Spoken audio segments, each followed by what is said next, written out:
அவ்வளோ ஃப்ரெண்ட்ஸ் இருந்தாலும் நம்ம என்ன பார்க்க போகிறோம் அப்படின்னா அனாயன்ஸில் படிக்கிற நவம்பர் டிசம்பர் 2024 ஸ்டூடெண்ட்ஸ் உங்களுக்கான செமஸ்டர் எக்ஸாம்ஸ் இப்போ எக்ஸாம்ஸ் நடந்துட்டு இருக்கு. ஸோ நாளைக்கு பார்த்தீங்க அப்படின்னா ஒரு எக்ஸாம் இருக்கும். ஸோ எக்ஸாம்ஸ் இருந்துச்சு அப்படின்னா நாளைக்கு எக்ஸாமில் மறக்காமல் கண்டிப்பாக அதெல்லாம் பண்ண பாருங்கள்.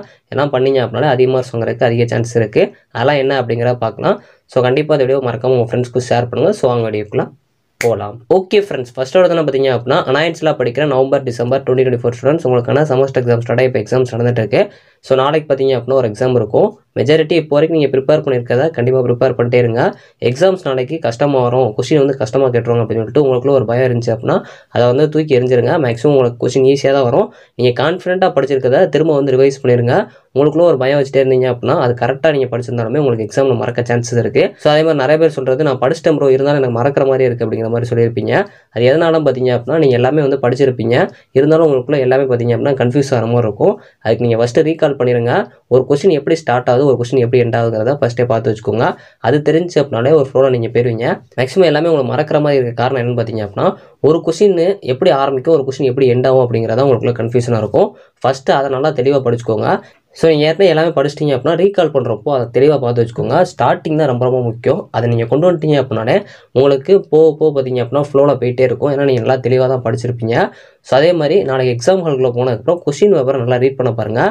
ஏன்னா நீங்கள் ஒரு சில டைம் நல்லா படிச்சிருக்கலாம், இருந்தாலும் கொஸ்டின் பேப்பரில் ஏதாவது கேர்லெஸ் மிஸ்டேக் பண்ணிட்டீங்க அப்படின்னா உங்களுக்கு அப்போ வந்து அந்த கொஸ்டின் வந்து ஃபுல்லாகவே மறக்கிற சான்சஸ் இருக்குது. எப்போயுமே நீங்கள் ஃபஸ்ட்டு நல்லா ப்ரெசென்ட் பண்ண ஆரம்பிச்சிங்க அப்படின்னா தான் உங்களுக்கு உங்களோட மைண்டும் பார்த்தீங்க அப்படின்னா கரெக்டாக உங்களுக்கு கோஆப்ரேட் பண்ணும். ஸோ எக்ஸாம் கொஸ்டினை நல்லா ரெஃபர் பண்ணிவிட்டு எந்த கொஸ்டினை ஃபஸ்ட்டு நம்ம அட்டன் பண்ணோம் அப்படிங்கிறத ஃபஸ்ட்டு பார்த்து வச்சுக்கோங்க. அனெக்ஸர் ரொம்ப ரொம்ப முக்கியமான ஒன்று. ஃப்ரண்ட் சீட்டை கரெக்டாக வந்து ஃபில் பண்ண பாருங்கள். எந்த கொஸ்டின் உள்ளே எழுதுறீங்களோ அதுக்கேற்ற மாதிரி வெளியும் கரெக்டாக டிக் பண்ணிடுங்க. கொஸ்டின் நம்பர் தெளிவாக போட பாருங்கள். இப்போ 11th இருக்குது அப்படின்னா 11th ஏவா பிஏ அப்படிங்கிறத எழுதுறீங்க அப்படின்னா அதை செக் பண்ணிக்கோங்க. அதே மாதிரி ஸ்ட்ரைக் அவுட் பண்ணலாம் எழுதாதீங்க. பேப்பர் ப்ரெசன்டேஷனை கரெக்டாக நீட்டாக கொண்டு வர பாருங்க.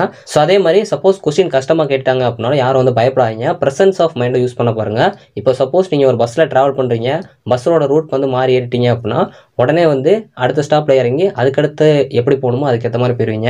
அதே மாதிரி அந்த கொஸ்டின் தப்பாக கேட்டாலும் அதை எப்படி வந்து நம்ம வந்து ப்ரெசென்ட் பண்ணுறதுல கரெக்டாக பண்ணலாம். நம்மளுக்கு தெரிஞ்ச கொஸ்டின் தான் ஒன்றாச்சும் வந்திருக்கும், கண்டிப்பாக வரும். நீங்கள் ஏன்னா எல்லாமே வந்து மேக்ஸிமம் கவர் பண்ணியிருப்பீங்க. அப்படிங்கிறப்போ உங்களுக்கு கொஸ்டினை கூட டிஸ்ட் பண்ணி கேட்டிருக்கலாம். அதனால் நீங்கள் கொஸ்டினை தெளிவாக ரீட் பண்ணீங்க அப்படின்னா கொஸ்டின் எவ்வளோ கஷ்டமாக கேட்டிருந்தாலும் சப்போஸ் உங்களுக்கு தெரியாத கொஸ்டினே வந்தாலும் முடிஞ்சளவு உங்களுக்கு தெரிஞ்ச ஏதாச்சும் 2-3 டாபிக்ஸில் இருந்தாலும் ஒரு கொஸ்டின் வந்திருக்கும். அப்படிங்கிறப்போ கிட்டத்தட்ட நீங்கள் அட்டன் பண்ணிடலாம். தெரியாத கொஸ்டின் வந்துச்சு அப்படின்னா எது வந்து கிட்டத்தட்ட கொஞ்சம் கொஞ்சமாக தெரியுதோ அந்த மாதிரி ஒவ்வொரு கொஸ்டினை கொஞ்சம் கொஞ்சமாக அட்டன் பண்ண பாருங்கள். மெஜாரிட்டியாக ஒரு கொஸ்டின் எழுத போகிறீங்க அப்படின்னா அந்த கொஸ்டினுக்கு டெஃபினிஷன் கண்டிப்பாக கொடுக்க பாருங்கள். அதுக்கு டைப்ஸ் இருந்துச்சு, எக்ஸாம்பிள்ஸ் இருந்துச்சு அப்படின்னா அதெல்லாம் அடிஷ்னலாக இப்போவே நீங்கள் ரெஃபர் பண்ணி வச்சுக்கோங்க. நீங்கள் படிச்சிருக்க கொஸ்டின் அப்படியே கூட கேட்பாங்க, சம்டைம்ஸ் ட்விஸ்ட் பண்ணி கூட கேட்பாங்க. அதனால் கொஸ்டினை கரெக்டாக படிக்க பாருங்கள். கொஸ்டினை கரெக்டாக படித்து அதை கரெக்டாக ப்ரெசென்ட் பண்ண பாருங்கள். டைம் மேனேஜ்மெண்ட் ரொம்ப ரொம்ப முக்கியமான ஒன்று. ஒரு கொஸ்டினை எப்படி நம்ம ப்ரெசென்ட் பண்ணோம் அப்படிங்கிறதுக்கு இப்போவே ஒரு டைம் ஷெட்யூல் போட்டு வச்சுக்கோங்க. அதே மாதிரி ஒரு கொஸ்டினை நீங்கள் ப்ரெசென்ட் பண்ணுறப்போ அந்த ப்ரெசன்டேஷன் பார்த்தீங்க அப்படின்னா மற்றவங்க பேப்பரோட நம்ம பேப்பர் வந்து கொஞ்சம் இம்ப்ரெசிவாக இருக்கணும். ஸோ அதனால் அதை எப்படி ப்ரெசென்ட் பண்ணோம் அப்படிங்கிறத ஃபஸ்ட்டே பார்த்துக்கோங்க. நான் ஒரு சில ஐடியா சொல்கிறேன். அதாவது ஒரு கொஸ்டின் பார்த்த உடனே பேராகிராஃப் மாதிரி இருந்துச்சு அப்படின்னா பார்க்குறதுக்கு நீட்டாக இருக்குது. அதை கொஞ்சம் பாயிண்ட்ஸ் மாதிரி போட்டு எழுத பாருங்கள். பிளாக் கலர் யூஸ் பண்ணலாம் அப்படின்னா கண்டிப்பாக யூஸ் பண்ண பாருங்கள். ஸோ முடிஞ்ச அளவு சப்கெட்டிங்ஸ்லாம் போட்டு கரெக்டாக எழுத பாருங்கள். டயக்ராம்ஸ் இருந்துச்சு அப்படின்னா டயக்ராம்ஸ் கொடுக்க பாருங்கள். நான் சொன்ன மாதிரி அந்த கொஸ்டின் ரிலேட்டடாக இருக்க டெஃபினிஷன் ஃபஸ்ட்டே கொடுத்துருங்க. அதுபோக எக்ஸாம்பிள்ஸ் இருந்துச்சு அப்படின்னா எக்ஸாம்பிள்ஸ் கொடுக்க பாருங்கள். அட்வான்டேஜஸ் டிஸ்அட்வான்டேஜஸ்லாம் கண்டிப்பாக கொடுக்க பாருங்கள். 15 மார்க்கை ஃபஸ்ட்டு முடிஞ்சு அட்டன் பண்ண பாருங்கள். ஏன்னா அது ஃபஸ்ட் நீங்கள் அட்டன் பண்ணிட்டீங்க அப்படின்னா கரெக்ஷன் பண்ண போகிறவங்களுக்கு ஃபஸ்ட்டே நீங்கள் கரெக்டாக எழுதிங்க அப்படின்னா அதுக்கு ஃபுல் மார்க் போட்டதுக்கப்புறம் 13 மார்க் போக உங்களுக்கு மார்க்ஸ் அதிகமாக வரதுக்கு நிறையா சான்சஸ் இருக்குது. ஸோ இப்போ ரன்னிங் ரேஸ் இருக்குது அப்படின்னா நீங்கள் மற்றவங்கள பார்த்துட்டு ஓடிட்டே இருந்தீங்க அப்படின்னா எல்லாருமே உங்களுக்கு முன்னாடி போயிடுவாங்க, நீங்கள் லாஸ்ட்டாக இருப்பீங்க. நீங்கள் யாரையுமே பார்க்காம நீங்கள் போகிற வேலை கரெக்டாக போயிட்டே இருந்தீங்க அப்படின்னா நீங்கள் தான் எல்லாருக்கும் முன்னாடி ஃபஸ்ட்டாக இருப்பீங்க. ஸோ அதனால் எப்போயுமே நீங்கள் ஒரு வே வச்சுருக்கீங்க அப்படின்னா அந்த வேலை ப்ராப்பராக போயிட்டே இருங்க.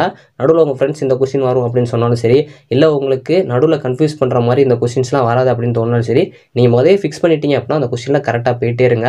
ஒரு ட்ரெயின் வந்து எப்படி அந்த ட்ராக்கில் போயிட்டே இருக்கும், கடைசி டெஸ்டினேஷன் வந்ததுக்கப்புறம் ஸ்டாப் ஆகுமோ அதே மாதிரி உங்களோட கொஸ்டினையும் நீங்கள் படித்து அதே வேலையை போயிட்டே இருங்க. நீங்கள் கரெக்டான வேலை தான் போயிட்டு இருக்கீங்க. நாளைக்கு எக்ஸாம்ஸ் ஈஸியாக தான் வரும். கான்ஃபிடென்ட்டாக பண்ண பாருங்கள். All the best friends. எல்லோரும் வந்து எக்ஸாம்ஸ் நல்லா பண்ணுங்கள். தேங்க்ஸ் ஃபார் வாட்சிங்.